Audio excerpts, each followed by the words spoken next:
एक लड़की की गोरी और लंबी गर्दन पर एक खुरदुरा हाथ धीरे धीरे घूम रहा था। लड़की ने अपनी आंखें कसकर बंद कर ली थी, जैसे वो इसका मजा ले रही हो, लेकिन अगले ही पल जल्लाद ने उसके हाथ बांधे और उसे गिलोटिन पर चढ़ा दिया। लड़की के दिल में खौफ और मायूसी थी, लेकिन उसे देखने आई भीड़ खुशी से पागल हो रही थी। उनके चेहरों पर दया या हमदर्दी का नामो निशान नहीं था, बस एक अजीब सा उत्साह और इंतजार था। वो लड़की एक ऊंचे घराने से थी, उसका भविष्य बहुत अच्छा हो सकता था, पर कुछ बोल्ड उत्तेजक नॉवेल पढ़ने की वजह से वो अपने जमाने का शिकार बन गई। और इस सब के पीछे जो था, वो पास की अटारी से उस लड़की को मरता हुआ देख रहा था। ऐसा लगा जैसे गिलोटिन के खूनी मंजर से उसे कोई नई प्रेरणा मिली हो। उसने फौरन अपना पेन उठाया और एक नई कहानी लिखनी शुरू कर दी। उसकी लाल स्याही से लिखी लिखाई उस लड़की के ताजे खून जैसी लग रही थी। ये उस दौर की एक दर्दनाक कहानी थी। बात है 19वीं सदी की शुरुआत की, जब फ्रांस का समाज उथल पुथल से गुजर रहा था और हर तरफ अफरात फरी का माहौल था। लुई 16वें को गिलोटिन पर चढ़ाए जाने के बाद बोरबोन राजवंश खत्म हो गया था। नेपोलियन ने खुद को सम्राट घोषित किया और पहले फ्रांसीसी साम्राज्य की नींव रखी। ये पुराने और नए जमाने के बीच टकराव का दौर था। समाज में अलग अलग विचारधाराओं के बीच जबरदस्त बहस छिड़ी थी। एक तरफ इंसानियत को दबाने वाली पुरानी संस्कृति थी और दूसरी तरफ उसे आजाद करने वाली नई सोच। इस माहौल में कई नए विचारक सामने आ रहे थे। उन्हीं में से एक था मार्क्विस द साद, जो अपनी बोल्ड और अश्लील लिखाई की वजह से सुर्खियों में आ गया था। हालांकि उस जमाने में उसकी किताबों पर पाबंदी थी, फिर भी आम लोगों के बीच वो बहुत पॉपुलर थी। यहाँ तक कि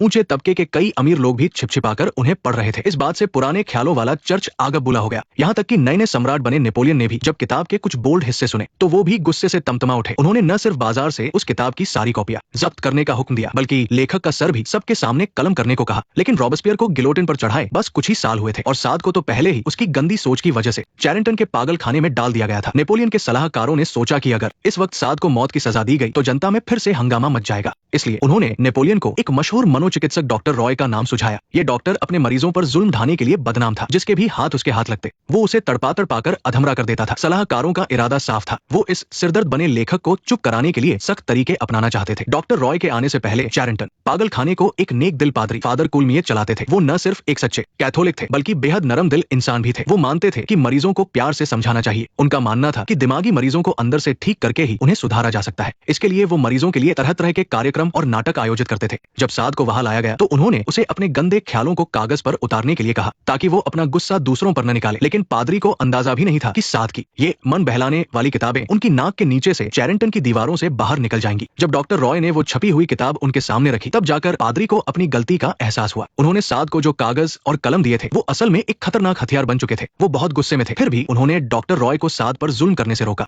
और उनसे वादा किया कि वो साद की कोई भी लिखाई अब बाजार तक नहीं पहुंचने देंगे। इसके बाद उन्होंने एक दोस्त की तरह साद को समझाने की कोशिश की, पर साद को न तो कोई पछतावा था और न ही कोई शर्म। उल्टा वो पादरी से ही पूछने लगा कि उन्हें किताब पढ़कर कैसा लगा। ये सुनकर पादरी साहब की बोलती बंद हो गई, क्योंकि उनकी नजर में ये कोई नॉवेल थी ही नहीं। उसकी भाषा गंदी, लिखने का तरीका भद्दा और किरदार बेजान थे। हर बात को बस घुमा फिरा कर लिखा गया था, बार बार बस जिस्मानी अंगों के बारे में ही लिखा गया था। लेकिन सबसे ज्यादा घिनौनी बात तो ये थी कि उसका विषय बहुत ही घटिया था। वो सिर्फ इंसानियत की बुराइयों पर ध्यान देती थी और अच्छाई को पूरी तरह नजरअंदाज कर देती थी। पर साद का मानना था कि नॉवेल कोई नैतिकता का भाषण नहीं होती और लेखक कोई पादरी नहीं होता जिसकी जिम्मेदारी प्यार और अच्छाई का प्रचार करना हो। जब पादरी ने देखा कि साद अपनी जिद पर अड़ा है तो उन्होंने उसे धमकी दी, अगर तुम नहीं सुधरे तो तुम्हारी सारी सहूलियतें छीन ली जाएंगी, यहाँ तक कि इस पूरे अस्पताल को भी बंद कर दिया जाएगा, तब तुम्हें जेल में सड़ना पड़ेगा। इस सीधी धमकी का असर हुआ और साद ने वादा किया कि वो आगे से थोड़ा संभल कर रहेगा। लेकिन उसने लिखना नहीं छोड़ा, बल्कि वो मौके की तलाश में था ताकि इस नए डॉक्टर को सबक सिखा सके। अपनी पहली जीत से खुश होकर डॉक्टर रॉय बड़े उत्साह से कॉन्वेंट पहुंचे। वो वहां अपनी उस दुल्हन को लेने गए थे जिसे उन्होंने सालों पहले बुक कर लिया था। वो एक अनाथ लड़की थी, सिमोन।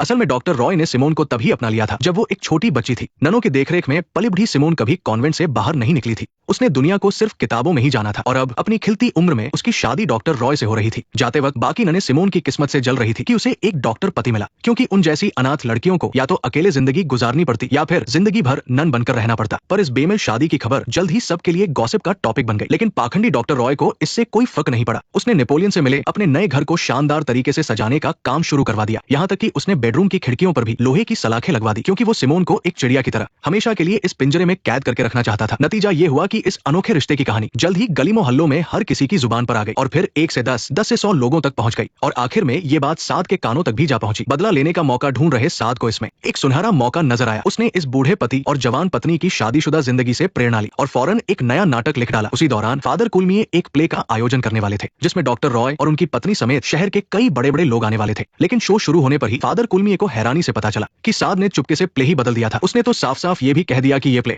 डॉक्टर रॉय और उनकी पत्नी सिमोन को समर्पित है। शुरुआत में तो डॉक्टर रॉय को बड़ी खुशी हुई, लेकिन अगले ही पल उन्हें पता चला